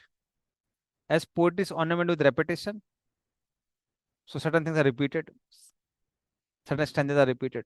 So in the dance, one Krishna appeared in as many. So same Krishna, he was looking as many Krishnas. As poetry has both flowing and syncopated meters, similarly, dance sometimes proceeded steadily and sometimes in a halting mood. Sometimes it was nicely proceeding, and sometimes it would halt for some time, again proceed. As eye has a black spot at the center, similarly, circle of dancers had Krishna in the center, which Krishna is Syam Sundar, his black spot. So he was the black spot of the entire circle. Without anyone's notice, Yog Maya dressed the gopis in beautiful clothing and ornaments perfectly suited for rasa dance.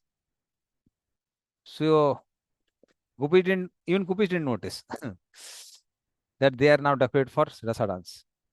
Without knowing why, Krishna felt overwhelmingly attracted to the gopis. So that Yog Maya knows how to satisfy Krishna's heart. So at the beginning of the dance, Radharani versus Nandini displayed the epitome of glory and beauty.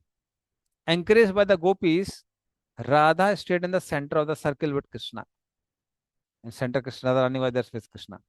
Standing like picture, Radha bathed in bliss as she watched the dancing expertise of other gopis.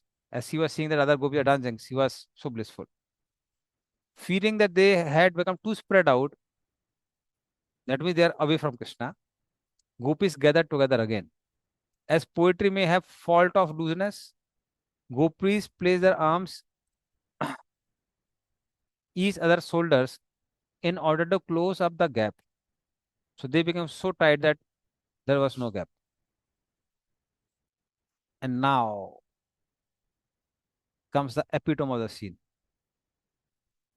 Yes. Now Krishna expanded. Then Krishna, the king of pleasure, left the center of the circle and quickly entered between each pair of gopis. Between two gopis, Krishna is there, which we are describing in the verse. Releasing the locked arms, Krishna placed his arms on the gopis' shoulders and danced with them. And in this way, he was displaying fascinating poses. Coming between the pair of gopis, Krishna first faced them. So he would sometimes face them and then he would hide behind their backs. So you can imagine it's like they're twirling. So one time they're facing each other, other times their backs are there towards each other. So they're dancing. When you move like that, dance, it happens.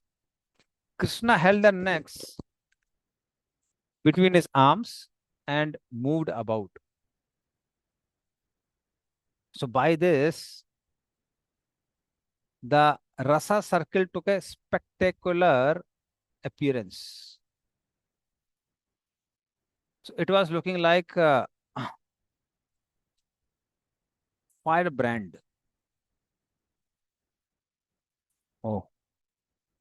So it was looking like a firebrand twirling around. First straight, then reverse, and then in zigzag motion.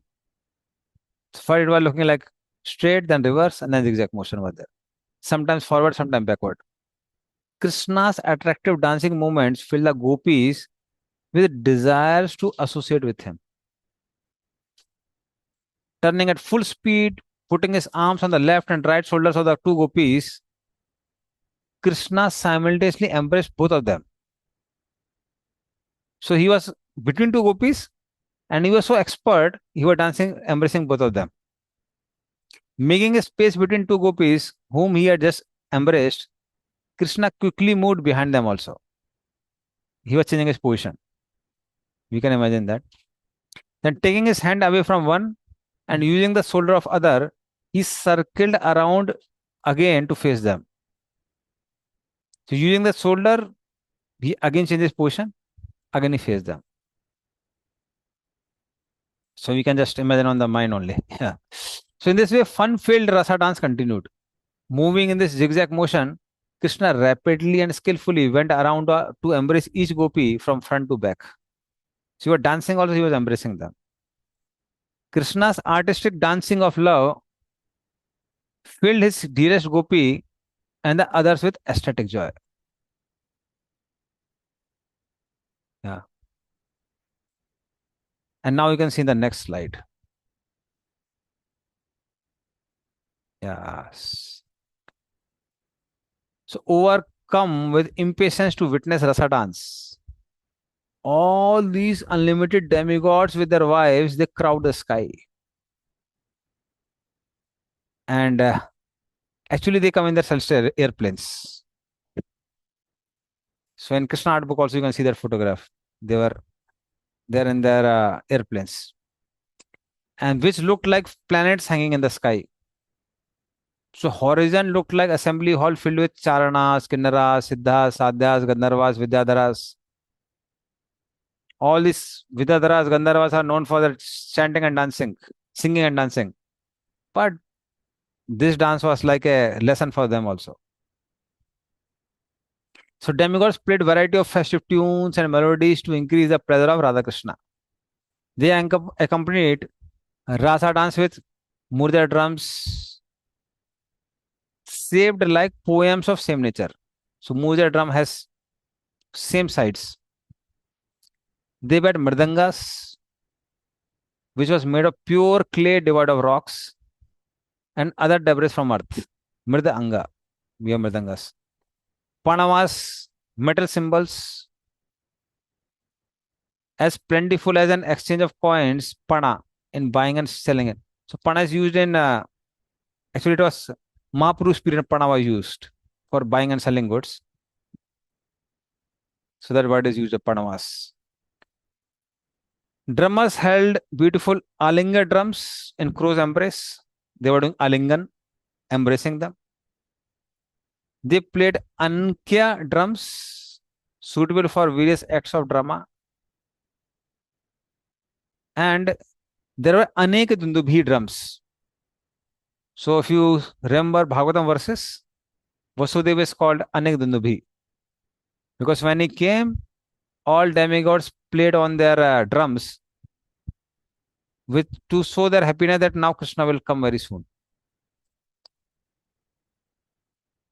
Vibrations of numerous stringed instruments such as veena, which is called Vidita, pervaded Vidita, the sky. The wind instruments, Susiram, had needle-like holes, Sasusiram, and the special drums, Annadha, were tied up, Sannadham, like precious jewels. So, like precious jewels in a necklace are tied together. Similarly, special drums were tied together. Now you can see the next slide. Yeah. Yes. The celestial musicians saw out so many flowers that the bees were thinking they were kajal tinged tears of goddess of heaven. They were feeling that goddess of heaven are weeping. While hares standing erect in ecstasy, Gandharvas were singing glories of Nandanandan Krishna, Yashodanandan Krishna. Rhythmic sounds of ankles and bracelets of Krishna and the gopis poured nectar in the ears of devatas who were accustomed to drink amrit. But now, after drinking this amrit through their ears, the sound of anklets and bracelets of Krishna and gopis, they forgot the desire to taste even that Amrit. Krishna was somewhat in unlimited bliss as he was rapidly spinning around between each pair of gopis and embracing them. When the circle of gopis combined with the single dark body of Krishna, it conquered the beauty of the combination of moonlight and darkness, of lightning and storm clouds, of champak and blue lotus flowers, and of gold and sapphires. So, like lightning is gold, clouds are dark. Clouds are compared to Krishna, lightning are compared to gopis. Krishna is compared to blue lotus flowers, and gopis were looking like golden champak flowers. Krishna was looking like a sapphire, gopis were looking like gold. And we can, devotees have observed, like gold in black background looks very beautiful. If you have gold and streak in black background. Similarly, Krishna with gopis was looking very beautiful. So, seizing their zigzag movements, dancers started turning in a circle.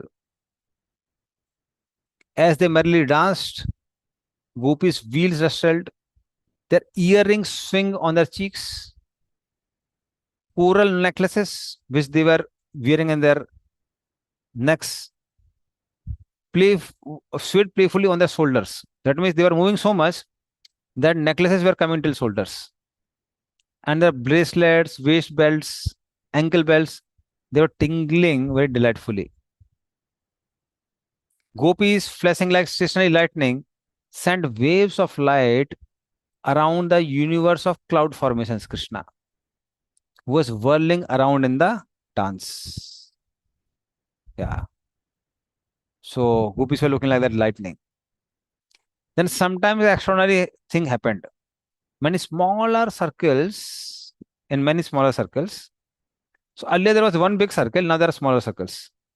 Making smaller circles, Krishna danced close to Radharani in the center. And then he expanded again to the circumference of the circle in order to dance closer to the gopis. So making small circle, Krishna danced close to Radharani at center. Then Radharani was center and Krishna was dancing close to Radharani. And then again he expanded himself and he went near the gopis. Something like Mahaprabhu did in Rath Yatra. He would expand in different circles. There were 7 parties which were made and Mahaprabhu would dance in all of them simultaneously. Yeah. So enjoying his pastime, Krishna appeared like a roaming sapphire necklace freed from its thread in the jewel box of the circle of gopis. Impelled by festive sight and desiring to dance like the blissful gopis, the goddess of dancing, singing, playing instruments appeared personally at the rasa dance. They all appeared. Now you can imagine the orchestra. The presiding deities of music and dance had attained expertise in these arts after long practice. So they did so much practice and then they become expert. In a blissful mood, teachers of music and dance worshipped those skilled dancers. They welcomed the arriving demigods of hand positions, mudras. Some are expert in mudras, who assist them in their productions. So as the gopis expertly sang and danced to the beat of the music, they displayed various mudras and enchanting bodily poses. Yeah, Krishnangni Mataji must be expert in that. So mudras are hand postures that tell a story or act out the drama of music. In the following list, the mudra is first defined and then explained with a metaphor. So during the rasa dance, the gopis exhibit all these mudras to express their different emotions. So now you can see different mudras. So this is called Pataka Mudra. Yeah, this is called Pataka Mudra. Pataka means hand is looking like a flag. It's called Pataka Mudra. So like a beautiful flag flying from a mansion of a wealthy man. So this is the first mudra. Now you can see the next slide, the next mudra. This is called Tri Pataka Mudra. three banners. Like the smoke from sacrificial arena, the flag of sacrifice. It has, if we see in yagyas, they put three flags. So it's called three pataka mudra. Then comes the next one. It's called Hams Mastak Mudra. So Hans means swan. Swan's head. So as tender as lotus stem touched by a swan. So you can see swan-like structure at the top of the head. Then comes Kartari Mukha, beetle nut clipper. In Hindi we call it sarota. So those are North Indians, they understand sarota. So curved blade like thin moon on the second day after dark moon. Anyway, Indians can easily understand sarota. So Kartaki Mugda. So this is the, yeah, this is the Kartaki Musa. You can see here.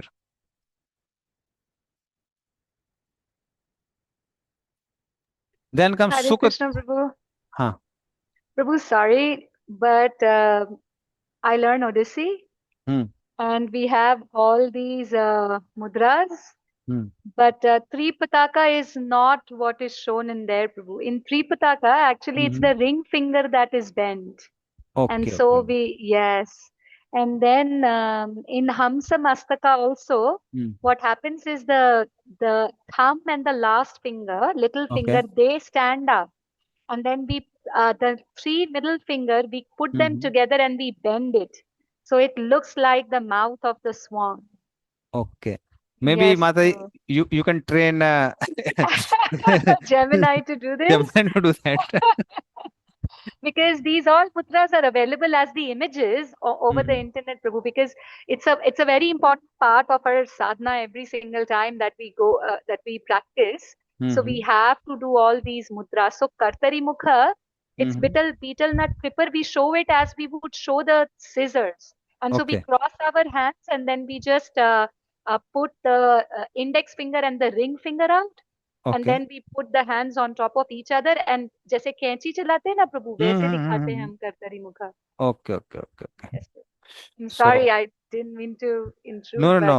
It was necessary, but we would expect all these mudras from Mataji in next I'll Sunday's presentation. sure, Prabhu, I'll do this. So with certain defects or maybe more defects, I don't know. I don't know any mudra.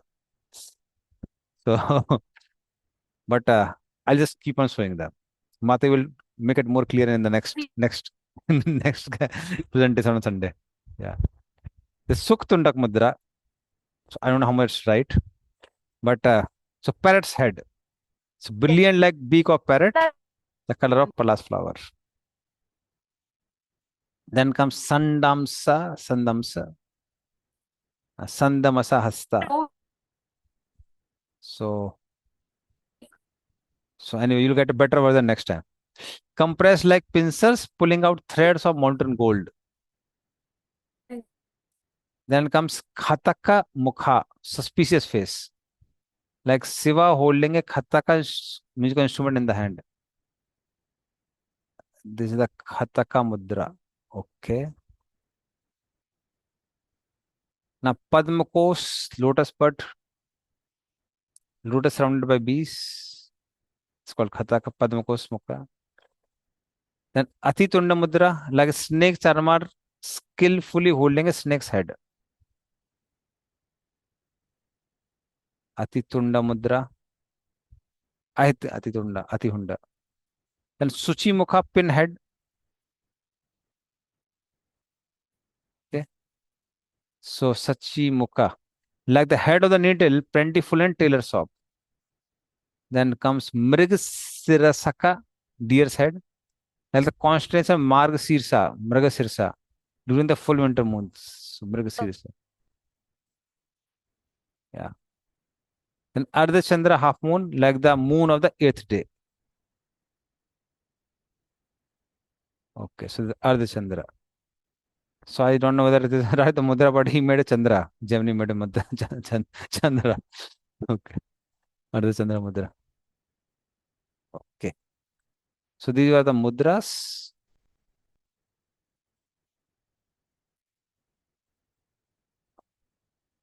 So after thanking the hand positions devatas, the goddess of performing arts welcomed devatas of songs and ragas. The devatas in charge of various styles of prabandha and dhruva and of irregular annotations such as Hari Vilas, Swarartha, along with various rhythms such as Chachat Puta, Chacha Puta, Hams Leela, Gaj Leela, Simmananda, it's called extensive talas, LS Ekatali, Rupaka, Pratimantha, Nisaru, Yati, Triputa, Aduka, and Aditala were also in attendance. Music devatas of southern Telanga, yes. So Tailanga, yeah, me from Telangana, Telanga, and Western styles all gathered there. They received the devatas of ragas such as Malar, Mallar, Bhairav, Kedar, Nat, Karantak, Karanta, Kamoda, Sama, Desaga, Gandhar, Bangal, I don't know whether it's Bengal, no, I don't know. Bangal and Vasanta. The devatas of Raganis, Gujari, Bohula Gujari, Bharati, Parati, Disika, Bhairavi, Vilvali, Ramgiri, Danasika, Sri Pali, Gori, Todi, Kondakiri, and Kalyanika. They greet the Lakshmi of singing and devatas of text and music. The seven melodies swaras, seven swaras are there. 21 feeding notes, Murchana, 3 scales Grama, 18 scale Jati, and 22 marginal notes Shruti. They welcomed 4 types of instrumental devatas. Wind instruments such as Vamsi, Murlika, Pavika, Punaga, Upanga. String instruments like Veena, Mahati, Kavilasika, Vipanchi, Swar, Mandalika, Kachapi, Rudra Veena, and Kinnari. Drumming instruments like Mridu, Mridanga, Damru, Dampha, and percussion instruments like cymbals. They welcome the different tempos, fast, slow, medium, and the body pose of dance. Among them appeared devatas such as Swara, Mandalika, Vipanchika, Mahati, Rupavati, holding flutes, and other holding tamburas. Many singers with drummers, veenas, and flute players joyfully appeared there. Many expert kartal players kept the rhythm. All the devatas and embodiment of the performing arts and the Upanishads of arts attended the Ras Leela and smiling lotus faces and looks of astonishment. The best dancers assembled there, showing their expertise in both their improvised and their pure styles, the pure ones and the improvised ones. They exhibit proficiency in all secrets of music and graceful movements, like a person who turns ordinary words into songs. Something more they added. There are 2 types of songs, Marga, song, dance, music according to rules read by Brahma, and Desi. Desi is regional. So one is by Brahmaji, one is Desi. There are 34 types of Marga, 40 types of Desi songs. In musicology, the Chanchupata beat is famous. My God, Kavi Kanpur is expert in that. Hmm. The recitation of beats bowl sounded more attractive. Thaya, tatathaya, tatatathaya, tathathaya, thaya, tatathaya, thaga, tathita, diganathai. Following this recitation, the rhythms keepers kept kartals in their hands, moving them left, right, up, down. They sang an attractive new 8 note. Though there are only 7 notes in the scale, playing in different measures Laghu, Guru, Pluto, Drata, Virago, sometimes with bowl and sometimes without. When the drummers raised a tumultuous sound by hitting the ends of the drums with their hands, their lips shone and the throats quivered. The lips were becoming brighter and their throats were quivering. The female singers took on a splendor as they turned their ears toward the sound of instruments and thundering with great skill. Okay, so they kept their ears near instruments. The 7 notes revealed their beauty in 4 ways, according to the placement in tune Anuvadi, Vivadi, Vadi, Samvadi. The Vadi is like a king, it is frequently used frequently and defines the Swarupa or essence of raga. Samvadi acts like fifth note and is called minister. Any of other four notes may be Vivadi or enemy. The remaining notes of raga are called Anuvadi, the followers of the king and minister. The constituents of swaras are called Srutis, which are 21, 22 in number, named Tivra, Kumudvati, and so on. When these combine, they form three types of grama scales: Sajja, Madhyama, and Gandhara. When swara melody fades into raga, it is called Murchana, fading note. Raga develops by using Murchana. There are total of 21 Murchanas, 7 swaras times 3 scales, such as Paschama, Rodri, and others. All these Murchanas appear during Raslila. Playing the Murchanas in accent is called Tana. There are 24 Tanas keynotes. From them, minor Tanas arise. It is impossible to count their varieties. Anyway, for me, everything is going overhead. In the Raslila, 300,000 Tanas appeared. Jatis are the archetypes of ragas. There are 7 pure jatis, 11 secondary jatis, total of 18. Though only 18 in number, 17,900 jatis appeared in Rasa dance. That's why it took like one day of Brahma. There are 3 types of complete ragas appeared in 50 forms. By omitting and retaining notes, many forms of ragas resounded within the Rasa dance. There are 6 main ragas such as Sri, Vasanta, 32 Raganis, or derivatives such as Mala, Sri, Todi. Unlimited varieties of ragas and Raganis arise by mixing those forms. In order to sing the Srutis, Jatis, Murchanas, and 15 Gamakas, Brahma supplied fixed and changeable tuning on Veena. So there's some fixed tuning, some changeable. While sounding the Veena to regulate the pitch of Gopi's voices, one wondered about the accuracy of the Veena's tuning.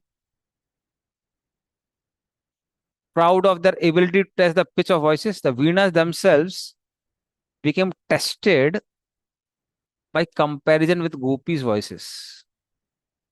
So Gopi's voices were excelling the voices of the Veenas. Gopis sang a type of song called Suddha Prabandha. There are 9 types of Suddha: Adi, Yati, Nisaru, Adha, Tripata, Jhampaka, Manthaka, and Ekatali. Now the Gopis sang Dhruva and Mantha songs of Salaga Suddha style, using various irregular beats. They also sang Prabandha songs. So we'll continue with that in tomorrow's class. Hari. So this is a long Rasa dance. So I was eager to know. Yes. Sangari Khor Mataji, you are expert in dancing also, or these songs also? No, I have actually started training myself into Hindustani classical. So I've just had 3 classes so far. Okay. I don't want to become a singer as such, Prabhu, but I just want to do it so that my kirtan improves. Just want to Okay. enhance my kirtan so that I can do it. So, Krishnanga Mataji, I yes, think Mataji will it be an made expert. more sense to you. Krishnanga Mataji, you are there?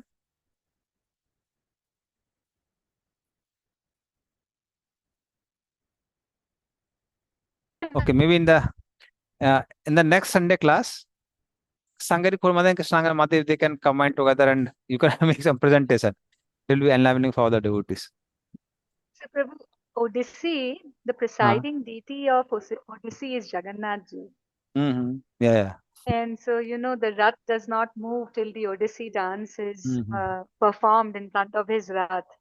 So, the very basic mudras and the very basic stance that comes in Odissi, in which the dancers stand, it's called choka. It is actually the way we see Jagannath standing with his shoulders and hands absolutely in the square form, Mm-hmm. and the knees are always bent. So it all comes from there. So even Odyssey is mostly about Radha Krishna Leela Mm-hmm. and the dancing of the rasa. So Odyssey also has a very rich tradition of rasa dance. Mm-hmm.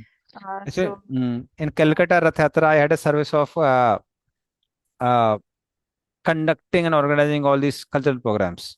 okay, So I saw all these dances, Jai. but have no sense of it. Only thing I would realize is how they would express Krishna's different pastimes. Mhm. So I was just remember the word pastimes and realize it. But Right. any technical details, I don't understand. And So for good. almost Right. more than a year, I stayed at just next to outskirts of Puri. So near between Khurda Road and Puri, there is a place. So I stayed there for almost a year. So I saw all these When, things very closely, but yeah. somehow it's not it's not it doesn't make much sense to me. I'm too, you can say, uneducated in this. Yeah. I stayed in a place called Dhenkanal in Odisha. I Okay, was doing okay. my journalism study over there. Institute in Indian Institute of Mass Communication back in those days used to have two uh, branches, one in Delhi and one in Dhenkanal, because the king of Dhenkanal had become the broadcasting minister. So in Okay. order to put Dhenkanal on the map of India, he decided to open a center over there. So that's how Dhenkanal is known to people now, because now they have opened a lot of things, but in our times it was only, so I'm talking about 20 years ago, probably. So that time Mm-hmm. there only used to be two IMC. So I was very interested in classical dancing from the very beginning. Mm-hmm. My mother had put me into Bharatanatyam, but I could not continue. When I went to Odisha and I stayed there, I wanted to learn Odissi, but I couldn't. And then I went to the US and we stayed there for a very, very long time. Now that I have come to India, right in the community where I stay, there is Mm-hmm. this dancer who's learned, who actually trained herself in Odissi from the US. Oh. So all these Odissi Dance Academy, these are very famous government recognized Odissi academies, Prabhu, which, so Odissi is very, very traditional. They don't dance on any other music. The Odissi Mm-hmm. music has already been created and all the dance performances happen only in those songs. Mm-hmm. So they are very particular about keeping the tradition very closed and not letting any fusion happen. Mm-hmm. So it's a very pristine form of dance even today. So I had an opportunity. I mean, I still have. I'm still training people. So that's why I could see the mudras, and I was like, okay, it's good, but it's not exactly what it is. So, Yeah. so sorry, Prabhu, I didn't want to intrude, but No, no, just that. you can train our Gemini. You can teach him Odissi. Hurry. Sure, sure. Hurry, hurry. So we'll again come together tomorrow and continue with Rasa dance. Shri Krishna भगवान की जय नंदनंदन मोहन कुलवंशी वाली की जय शिल्पोपाद की जय वांछा कल्पद्रुवस्य कृपा सिंधु पतन पावन वैष्णव नमः शिल्पोपाद की जय।